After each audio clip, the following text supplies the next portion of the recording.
Central Bank of Nigeria orders seizure of debtors' funds across banks as it sets July 20 for next MPC meeting.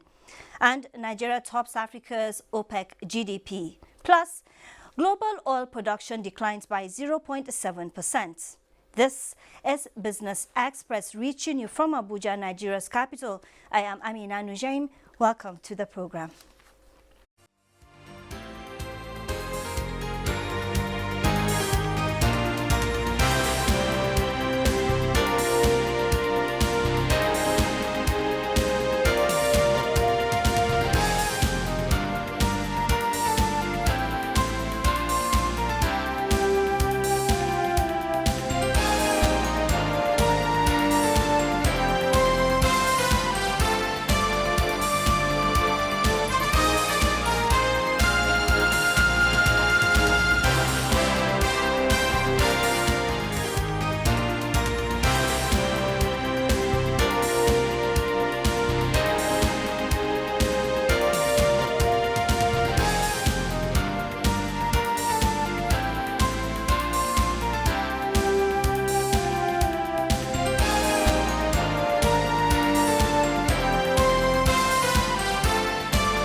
Nigeria has ranked top in Africa's $455.82 billion in the Organization of Petroleum Exporting Countries OPEC Gross Domestic Product GDP figures.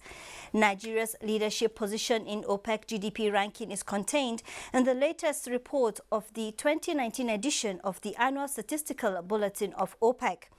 Nigeria placed second to Saudi Arabia, which led the pack among 13 member OPEC countries with a $792.967 million GDP figure. Algeria came next to Nigeria in Africa with $172.551 million GDP figure, followed by Angola, Gabon and Congo.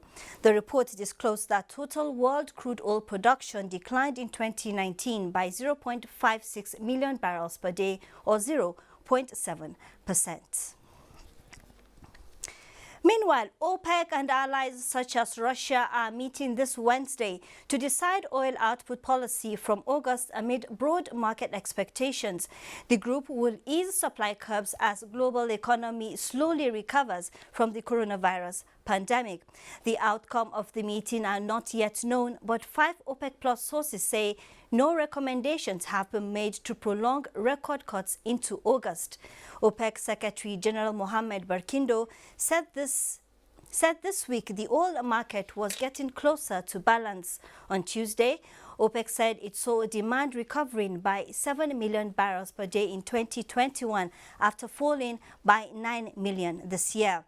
In early trade this Wednesday, West Texas Intermediate was trading at $40.3, while Brent was trading at $42.87, a drop from the initial $43 a barrel.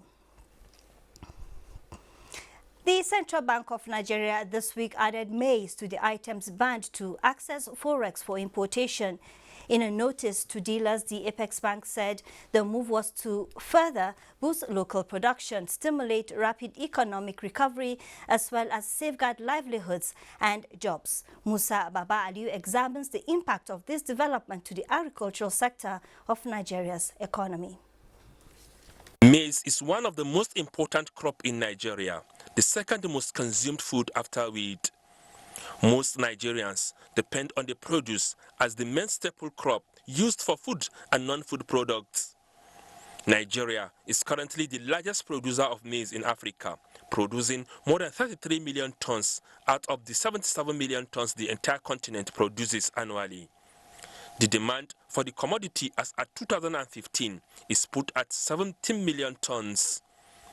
In spite of this, processors of livestock and poultry feeds have been importing maize, while the Central Bank of Nigeria provides forex for that purpose. This has been a major concern to maize farmers over the time. This importation of maize will cause many problems and it will discourage the farmers to go back to farm again. For instance, the Katsina State Governor, Aminu Bello Masari, in 2017 raised concerns over reported approval given to some companies to import 50,000 metric tons of maize.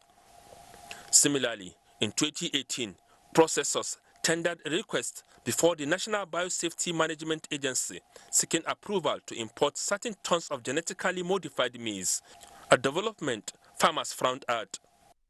Required quantity for maize by all maize processors in Nigeria is 8 million tons. The permit that they have requested for is not necessarily we grant permit for importation of agricultural products. But once they are genetically modified,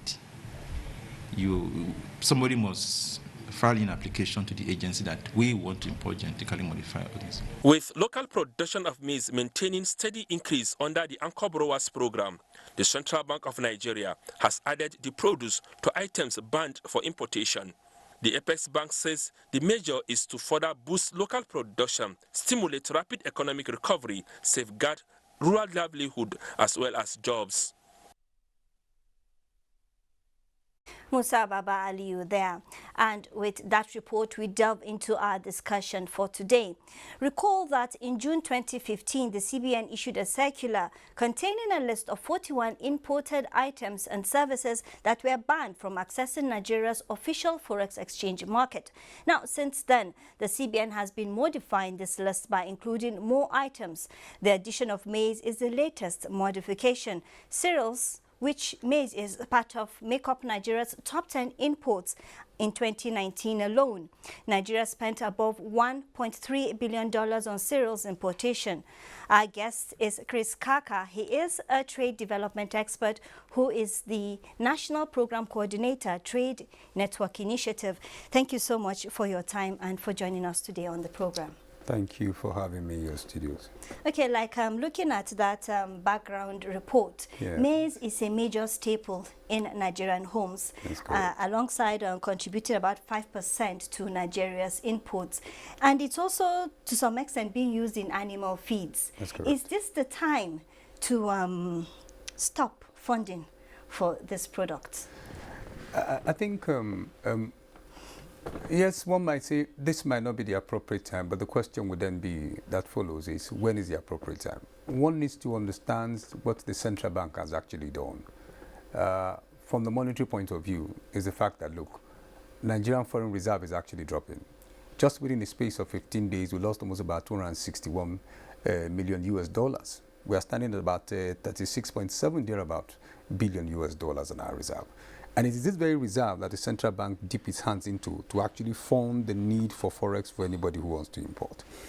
You will also realize that it is because of this issue that the central bank has also devalued its currency, the Nigerian currency.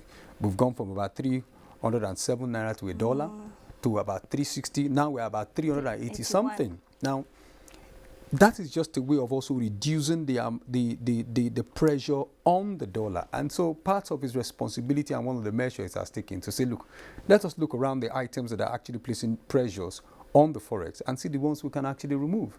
And there it is, it has actually removed this one. So from that monetary point of view, it became imperative for you to begin to remove items, which I'm sure is not going to be the last of them.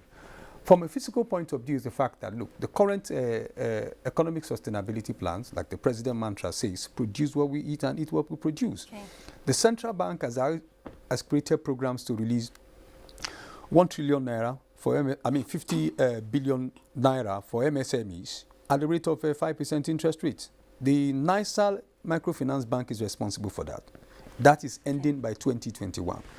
Same government is also released 1 trillion naira for import substitutions. So if you begin to juxtapose that against the policy of government, you find that it's in line, except of course government wants to begin to contradict itself. So it became imperative for government to do what it did. One, to also ease the pressure on the dollar and also see how we can, for the reasons stated, to actually help in promoting the local production of that particular commodity. All right, talking about this particular commodity, the maize, yes, with the current situation and with the former situation and this development, yes, on the forex situation, is Nigeria producing enough for local consumption, and is there enough for export? The commodity itself is actually not available for export. At the moment, if you check FAO statistics, Nigeria is producing between 10 and 20 million metric tons of this particular commodity as we speak. What is actually being imported is just about 400,000, the current one. Just only about 400,000 is what is being imported. Nigeria seems to be the largest in Africa producers of this particular commodity, coming next after South Africa.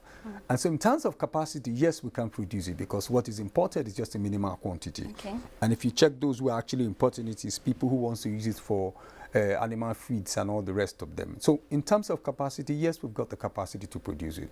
If government can block the import of it, then you constrain the local producers, given the necessary facility to increase production, to also begin to produce locally.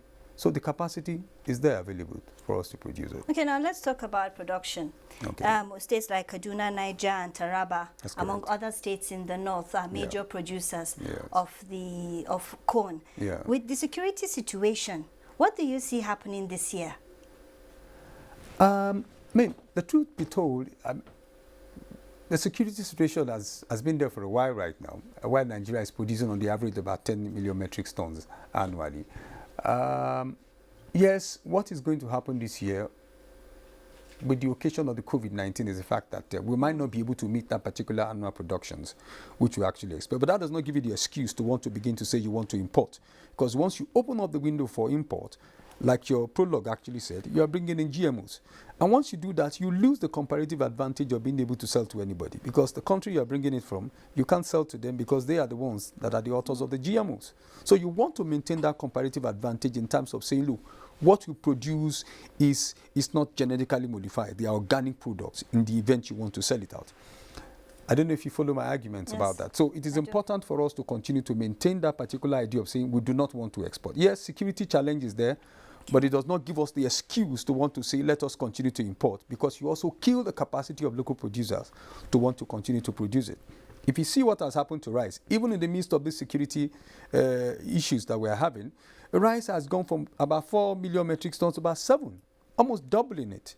So the important thing is, while government try to tackle the insecurity issues we have, I mean, areas like Southern Kaduna, in Jos, in Gombe, Taraba, which are the major commercial producers of this commodity, we know they are currently having challenges, but it does not give the excuse for us to say, let us open the windows and continue to fund the import of the commodity into Nigeria. There's something that comes to mind right now. Like you rightly pointed out, coronavirus pandemic has been a sort of development no one saw coming. Yeah. With the situation on ground, how accessible are things like fertilizer, for instance, or farming inputs available at this time? I think it's a challenge not only in the agricultural sector. The COVID-19 thing is a global challenge. It's also a challenge that has stepped down itself into every sector, agriculture not an exception to it. And so in terms of access to whatever you think are inputs such as fertilizer, it's a challenge as it were. But government can actually begin to tackle that. I think we have done, when we started the ATA, we have been able to remove the politicization in the distribution of fertilizers with the GES that came into them. And I think that particular program still subsists at the moment, except that access to it is not as expected. And that needs to be improved upon, because farmers at the moment as we speak are not able to access it, particularly with restrictions in terms of movement around farmers being able to access the needed inputs on account of the restrictions in movement is a challenge. But I think with time things are easing up. It's not a challenge peculiar to the agricultural sector, and so we think we'll deal with it. Talking about the value chain, Yes. how could the production of maize be improved?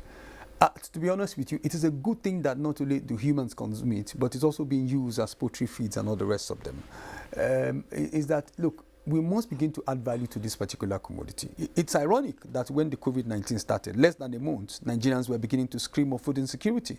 And that begins to point to the fact that we have a challenge with our food reserve system. Because ideally, for a whole period of a year, 365 days, you shouldn't be complaining that Nigeria, in the event COVID lasted that long, that we were supposed to have issues about food insecurity. So it begins to speak back to issue to our food reserve system and our processing systems. We leave them as raw commodity and a lot of them waste. I dare to tell you that most of the commodities actually produced in Nigeria, in fact, with the corns we're dealing with, the armyworm is the greatest challenge it has. Okay. The armyworm is what eats up half of what you produce. And so if we can begin to bring in the necessary pesticides we need to actually deal with this particular issue, I can tell you that our production will be improved. So there are challenges. Like the army worm you're talking about, Yes. what's been done in that direction? Well, what is really happening is that my office is also looking at doing some studies right now to look at some of the pesticides that are coming in. The challenge, glyphosate is used majorly in producing some of these pesticides, and a lot of them have been found to have been banned in foreign countries. But Nigeria still uses them. So Nigeria has become a dumping ground in the name of fighting pests for dumping some of these harmful chemicals and pesticides that are actually being removed from other foreign countries. I have to come in here because certification of certain Nigerian products have been an issue. So if these chemicals are being used, is there no other way around it? No, the truth of the matter, the farmer who also uses them is also not knowledgeable about the fact that he's actually using a very harmful chemical, not only to him but also to the environment. In fact, if you check the bee, if you check the bee population, the ecology of bees we have in Nigeria is actually being reduced because of these things. A lot of farmers are actually dying from inhaling some of these particular chemicals because the way they use them is also not the way they actually have to use them. No protective gloves and all the rest on, and so it's affecting them. A lot has to be done to improve it, but nevertheless, I can tell you that Nigeria is actually on the path of actually becoming food sufficient, particularly in increasing the production of this particular commodity for which Forex has been denied right now. Now, in closing, what do you think Nigeria needs to do to improve crop production generally in the country? I think a lot of investment is actually required. A lot of huge investment is required. There are credit facilities you create. Call 10 farmers, 9 of them will tell you we have challenge of access to credit. The government brings out the issue and say we have created 50 billion naira there for MSMEs, you can go and assess it. But look, the procedure for assessing some of these things are really complex for the literate farmer. I mean, for the not that literate farmer on the street, who actually form more than 90%, who produce more than 90% of the food you and I consume. And so if the real farmer himself is not able to assess the credit, you also create a challenge for him. If he's able to assess the credit, he's able to assess other inputs he needs with the resources available to him, and you can see that he's able to increase his yield per hectare of land that he's producing. And that, for me, is one way around it. The other way, apart from dealing with the security challenge which we have, which I think grazing will actually deal with it, the headers from our clashes, is the fact that, look, we need to begin to add value. Industries need to be set up, targeted at actually adding value to things. You go around the airport route, watermelon is wasting. These are things that can be converted into fruits. Mangoes in their season, every fruit in their season is wasting just because we do not have the capacity and the technology to actually process them and put them on the shelf for somebody to actually begin to consume rather than wasting them away. I'm sure your point is room for further discussion subsequently. Indeed. When we call to talk to you.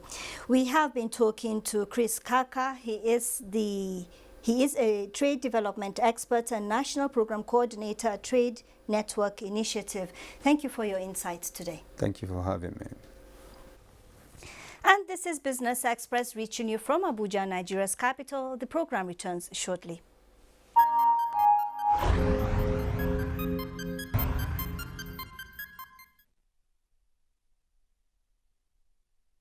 Let me assure Nigerians that all COVID-19 intervention funds are safe in the Treasury single account, and that government is still open to donations in this regard.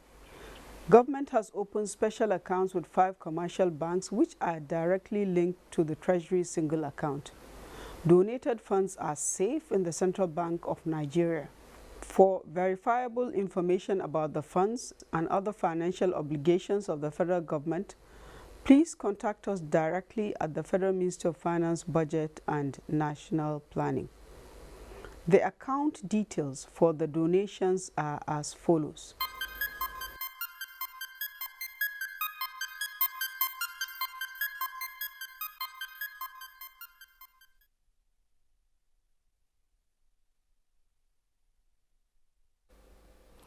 The Africa Export-Import Afrexim has disbursed a total of $3.55 billion to the Egyptian banking sector under its Pandemic Trade Impact Mitigation Facility in its bid to strengthen long-term economic prosperity in the region.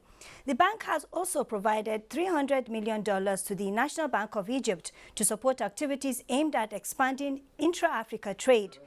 The support provided to the National Bank of Egypt reflects Afrexim's continued commitment to promoting regional integration and intra-Africa trade, an area of development it deems vital to the continent's recovery from the pandemic and its long-term economic resilience. As the rainy season intensifies in the country, dealers of rubber accessories, especially footwear, are experiencing a boom in their business as the demand for these accessories are high.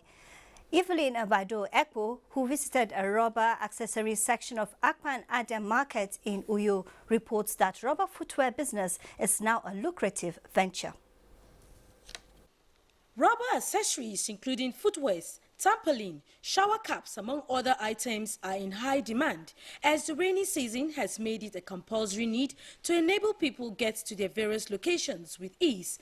Timothy Onyedikachi, a rubber shoe dealer who has been in the trade for just 2 years, has good testimonies that can encourage any business enthusiast. I combine the profits and the capital together into the business. I just do a kind of turnover just to make sure the business grow. I want to see the business grow. Apart from making retail sales, he says he makes quite a lot of sales daily lately as a result of the high demand for footwears to cope with the rainy season. Other dealers also attest to this profit-making venture on daily basis. But I make sales. Today I've sold up to 30,000. Wholesale and retail, make sales. It will be 18,500 now. 18,500. Yes, there's the one that we sell almost 20,000. There's the one we are selling 24,000. Depend on the quality and depend on the size that they do. These footwears often come in different shapes and sizes. I want to come and buy a rubber shoe for the rainy season. This is dozen price.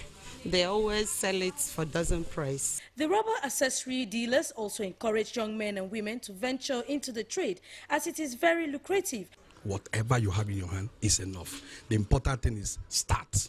For those in search of business as a means of livelihood, rubber accessory business might just be a way to your financial freedom.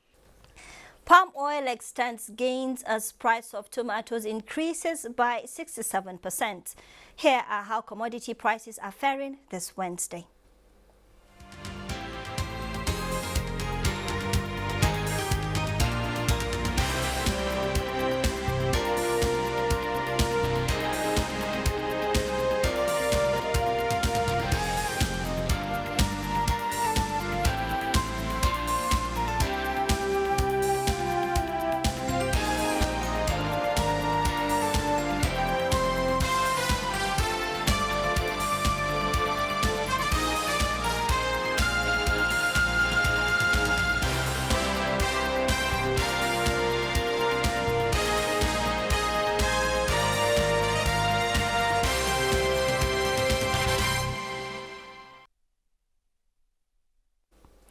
Stocks advanced marginally Wednesday in the first positive session for the week. The all-share index inched up by 0.06% to close at 24,130.26 basis points. Market capitalization closed the day at 12.58 trillion naira. 208 million shares traded in 3,648 deals valued at 1.761 billion naira. The financial services sector led the activity chart, topped by Sterling Bank, UBA and Zenith Bank. Global stocks higher Wednesday on vaccine hopes after trading mixed in early trade as UK denies that President Donald Trump influenced decision to ban Chinese Huawei from 5G's networks. Here is a graphic representation of global market activity.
exchanges at 388.14 to a dollar. Let's see prevailing figures outside the official window.